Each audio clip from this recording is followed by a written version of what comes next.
Kalau kita bisa sangat nak cabar Al-Quran, tapi tak juga. Akhir sekat nak habis penurunan Quran, Allah Subhanahu cabar lagi. Wah, mari satu ayat aja. Paling banyak mari satu ayat aja, yang mana menandingi kehebatan Al-Quran. Al-Quran ni kalau kita mengaji bahasa Arab, memang dia hebat sungguh. Memang dia punya mustawa tahap mubalaghah dia, tahap uslub Qurani dia. Dia mengalahkan bahasa Arab biasa kita baca. Kalau orang sastra, dia tidak mampu lagi menandingi dari sudut struktur susunan ayat, makna. Orang nak terjemah Quran ni Zari tak sudah lagi. Ayat rahsia tu dari sudut rahsia, mukjizat sudut rahsia. Baru nak tafsir Quran tu lagi tak sudah lagi. Jumpa semakin kaji semakin jumpa, semakin kaji semakin jumpa. Kalau orang ngaji ilmu balaghah, dia akan jumpa ilmu baru. Ni kita tengok apa Allah Subhanahu taala ni, dia letak huruf alif jelah ni contoh. Letak huruf hamzah fasal kecil-kecil, semua tu adalah rahsia-rahsia yang berkaitan dengan bahasa Arab, terkandung dalam tulisan yang ada dalam Quran. Memang hebat sungguh. Tak. Sebab tu ada orang kafir ni, dia pernah buat satu surah, surah Al-Fil. Nama Al-Fil juga. Dia cerita pasal fil. Anda tak pernah jumpa lah, cuma dia pernah cerita. Dia kata Al-Fil besar, dia kata dia ada telinga besar, dia kata pakai ekor tak berapa panjang mana, tapi kaki besar. Tak tahulah betul kata anda, tapi anda tak jumpa lah.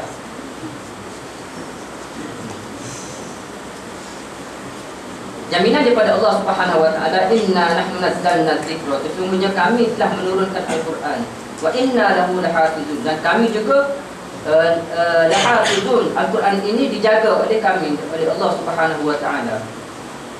Baik, yang ke-10. Adapun mukjizat nabi-nabi lain hilang tak dah. Tak, unta Nabi Yahya tak ada dah. Apakah lama dah. Kau ada lagi.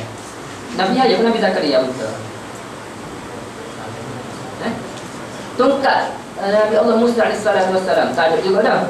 Tak, orang duk kata tu apa ni, kayu kokar tongkat Nabi Musa, tak tahulah betul ke tak. Tapi tak ada. Tak. Apa lagi mukjizat? Kapal Nabi Nuh. Tak, semuanya hilang tak. Lenyap, matinya Nabi maknanya matinya, hilangnya mukjizat. Kerana mukjizat dikhususkan kepada umat daripada Nabi tersebut sahaja. Adapun Quran ni dia kekal. Bahkan kalau disebut oleh Nabi kita Muhammad sallallahu alaihi wasallam, kelak bila mana turunnya Nabi Isa ke muka bumi ni, Nabi Isa akan berpandukan kepada syariat Al-Quran dan berseru kepada Nabi Muhammad sallallahu alaihi wasallam, bernabikan dengan Nabi Muhammad sallallahu alaihi wasallam. Ini hebat Nabi Muhammad dan juga hebatnya Quran kita baca. Cuma dari kita ni tidaklah rasa Quran itu sebagaimana mukjizat. Sebab umur kita pun terlalu banyak, sama banyak dengan buku kuliah ni. Kalau bahagia zip pun ada 10 dah. Kalau bahagia buku biasa-biasa pun banyak. Tak, saking tak dibeli pula Quran. Ingat tak di maktabah beli pula. Banyaknya Quran. Tak, jadi kita rasa macam buku biasa je. Wah, merah kita baca di rumah pula. Wah, dia baca di siapa pula. Masuk kuliah Ramadan, tak, mari yang ni baru. Tahun ni nak habis 10 kali dia kata beli baru pula. Tak beli baru pula. So nak bawa kecek, dia beli kecek. Banyaknya Quran. Pertama tengok orang Arab ni, Allah, orang Arab ni memang tak tahulah dia punya sikap dia, sebab dia anggap Quran ni sebagai makhluk ketah dia kata. Lalu dia anggap makhluk ni bagaimana ketah biasa. Anda pernah tengok Quran ni dia letak hukum dia, tak poket dia buat poket duit. Kita nak kita guru pun nampak dia ganas sangat, isap rokok ke apa, baru masuk kuliah hari tu lah. Orang Arab ni macam buku-buku biasa. Jadi dia rasa Al-Quran ni tidak mukjizat. Al-Quran ni sebagai mukarrar kepada periksa. Dia anggap Al-Quran ni bacaan kepada malam-malam kematian, malam Jumaat ingat ke Quran, baca Yasin, Al-Kahfi, jari-jari gitu. Jadi mukjizat Quran ni hilang. Padahal mukjizat ni semuanya, padahal mukjizat Al-Quran ni merupakan ibu kepada seluruh kitab yang ada di muka bumi. Dia pecahan daripada kandungan Al-Quran sendiri. Ilmu yang ada di muka bumi mari daripada ayat suci Al-Quran. Jadi kita kena hormati Quran. Dan tanda hormat ni bukan setakat kita letak atas dinding tinggi-tinggi, kita balut macam-macam beda. Cara kita nak memuliakan Quran ialah kita kena baca Quran. Kita kena baca Quran. Kalau tak patah gabung sekali pun, kalau tak baca maknanya kalau letak di atas-atas sekali pun, gabung ni dia bahasa dulu, bahasa baru dia panggil atas. Maknanya kalau kita letak atas-atas sekali pun, kalau kita tak baca tak jadi kerja. Kita kena baca. Maka cara untuk kita memuliakan Al-Quran Allah Subhanahu wa taala. dan merupakan mukjizat kepada Nabi Muhammad sallallahu alaihi wasallam. Baik, yang ke-10. Wa minha taslimul hajar alaihi. Dan Nabi juga pernah menerima salam daripada batu. Batu bagi salam kepada Nabi. Oh, kalau kita nak klik, Assalamualaikum Amin. Oh, kebuk dia. Lagi tak dekat sampai ke rumah dia sebab bisa dia kau nak kena. Kalau batu bisa kita. Nabi Muhammad ni batu bagi salam kepada Nabi Allah Muhammad SAW. Sehingga ada dalam hadis Nabi Muhammad, tengok nota kaki nombor 5 tu, inni la'arifu hajaran bi Makkah kana yusallim alayya. Nabi kata aku kenal lagi batu bagi salam aku duduk di Mekah. Nabi sebut qabla an tub'atha, sebelum aku mai ke Madinah, inni la'arif al-an. Jadi kalau aku jumpa batu tu aku kenal batu. Kenal lagi batu. Jadi kita ni batu pun bagi salam kepada Nabi Muhammad kita. Kalau orang sebut Nabi Muhammad tak selawat pun tak sambut pun dengan sallallahu alaihi wasallam. Sepatutnya kita kena sambut, kita kena muliakan Nabi Muhammad sallallahu alaihi wasallam. Nabi Muhammad ni pernah berlaku satu ketika mana Nabi Muhammad naik baca khutbah. Nabi langkah satu langkah, Nabi sebut amin. Nabi langkah yang kedua, Nabi sebut amin. Langkah yang ketiga, Nabi sebut amin. Lalu Nabi pun berkhutbah. Jadi sahabat ni, kenapa dia Nabi duduk amin sampai 3 kali ni? Sudah khutbah Nabi pun sahabat pun tanya, ya Rasulullah, apa dia yang kamu sebut amin tadi 3 kali tu? Dia pun sebut amin yang aku sebut 3 kali tadi ialah suatu doa yang diucapkan oleh malaikat Jibril mendoakan sesuatu, jadi aku amin. Malaikat tu doa, Nabi tu amin. Maknanya confirm doa tersebut sampai kepada Allah Subhanahu Wa Taala. Antaranya apabila disebut nama Muhammad tapi umat Muhammad tidak selawat kepada Nabi Muhammad sallallahu alaihi wasallam, jadi orang tersebut mendapat celaka daripada Allah Subhanahu Wa Taala. Amin. Diaminkan oleh Nabi kita Muhammad sallallahu alaihi wasallam.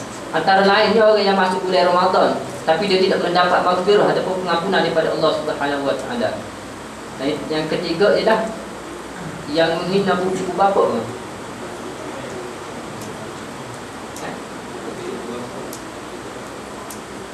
Yang ada ibu bapa tapi tak boleh masuk syurga. Padahal ibu bapa ini merupakan bahan untuk kita masuk syurga. Kalau kita memuliakan ibu bapa, mudah untuk kita dapat syurga. Kerana memuliakan ibu bapa sebahagian daripada tuntutan agama kita. Tapi dia ada ibu bapa, tak boleh masuk syurga. Nabi Muhammad ni tak ada bapa, tak ada, mati awal lagi, tak mati kecil lagi, tapi boleh masuk syurga. Jadi diaminkan oleh Nabi kita Muhammad sallallahu alaihi wasallam. Jadi bila kita dengar ataupun kita sebut tentang Nabi Muhammad, nama Nabi, jadi kita sambutlah dengan selawat ke atas Nabi kita Muhammad sallallahu alaihi wasallam.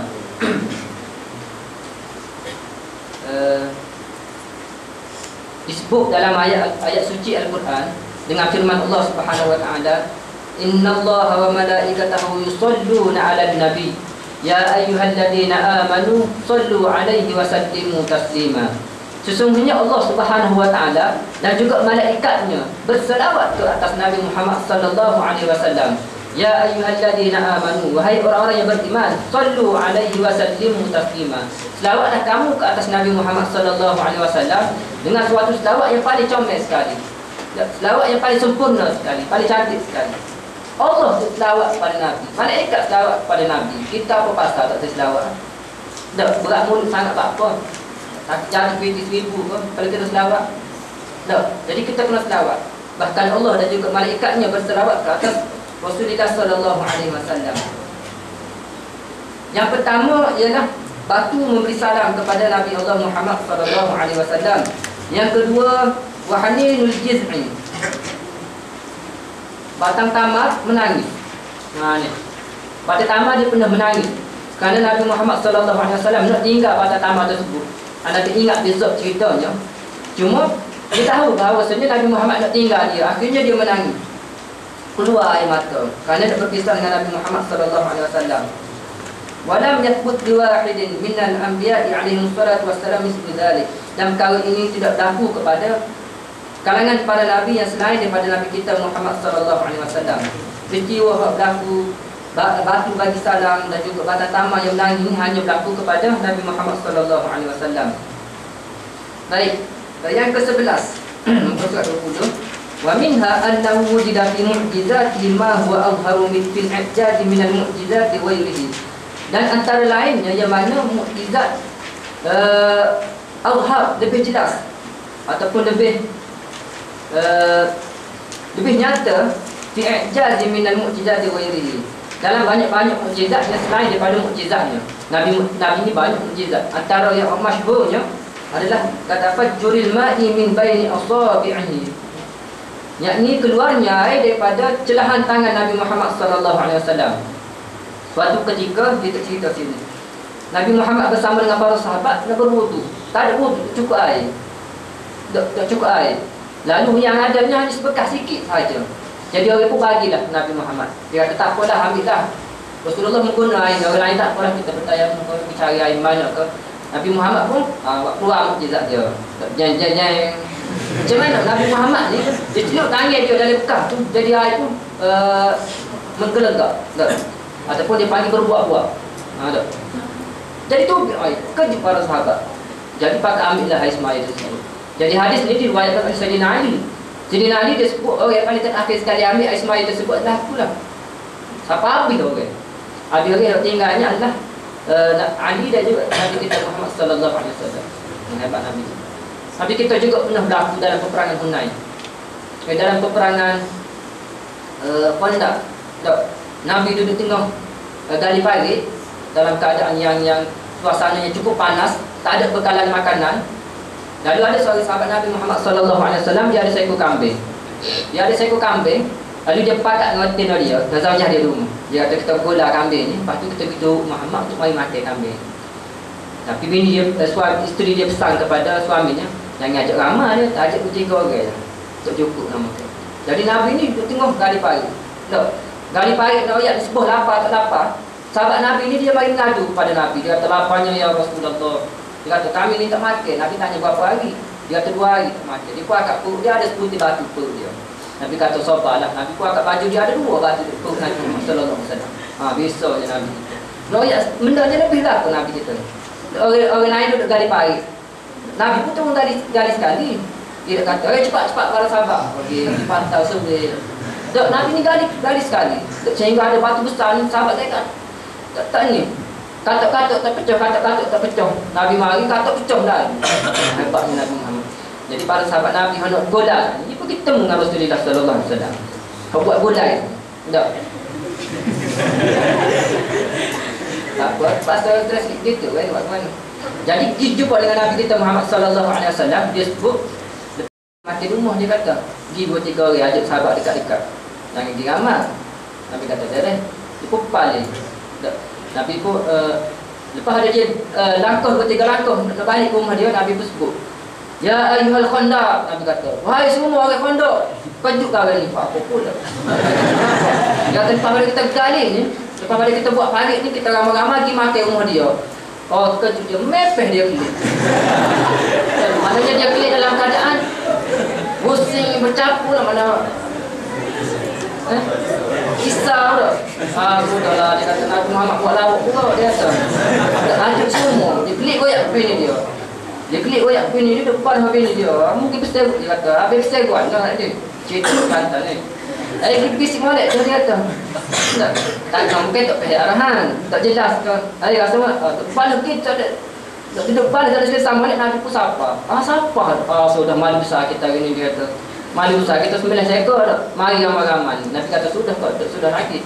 Nabi kata tak apa. Zaujahnya bahagia kami roti. Nabi kata. Kat gula kami ni kita pakai buat. Cuma buat-buat tu Nabi yang bubuh gulai tersebut. Kaedahnya Nabi ni tak buka tudung. Nabi seluk, Nabi beratur ramai-ramai. Nabi bubuh sore-sore sehingga kan cukup ke semuanya. Jadi kejut dia, 2 kali kejut dia. Kali kejut Nabi ni ramai-ramai, kejut cukup beratur. Anak ingat hadis ni diriwayatkan oleh siapa dia, semuanya hampir sama dengan apa yang berlaku dalam peristiwa keluar ini. Orang yang meriwayatkan hadis ni adalah orang yang terakhir makan gulai tersebut. Orang yang terakhir makan gulai tersebut. Tujuannya dia nak sebut betulnya cerita dia ni. Kalau dia ni orang mula-mula makan gula, boleh jadi pada dia makan punya dia pelik. Jadi cukup kodok cukup kali dia tak boleh. Maknanya orang yang terakhir ni confirm cukup. Tak dengan ramai-ramai, maknanya boleh digali parit dengan kekuatan dan tenaga yang baru. Itu adalah kelebihan yang ada pada Nabi kita Muhammad sallallahu alaihi wasallam. fa innahu ablagu fi khurqil 'adah min tafajjur